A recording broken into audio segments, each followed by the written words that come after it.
When you think about the role of the chief and the command staff, their role within the organization is to set the course and the direction of the organization.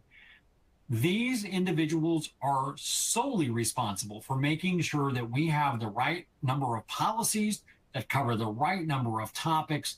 We have the right number of procedures that cover the right topics, that they're compliant with federal, state, and local regulations, industry best practices, all of those kinds of things, and they're regularly reviewed and updated to make sure that they're relevant. At the company officer and at the mid-level chief officer level for battalion chiefs and company officers, we're the ones that need to make sure that we're setting the tone and the attitude for why this is important. And then making sure that we're holding people accountable to make sure that they're knowledgeable about what our policies and procedures say, and that they're actually following them as they go about their day-to-day business.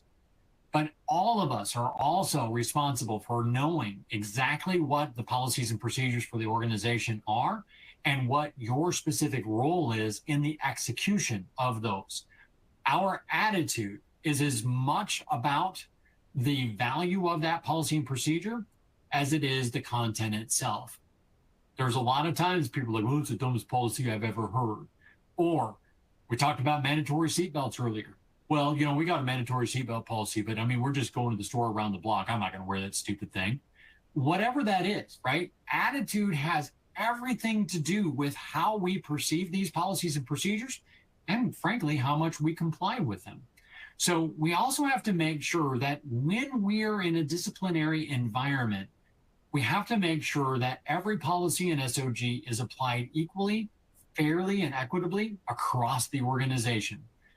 And we also need to make sure that we are reinforcing the value of being knowledgeable and complying with what the organization expects.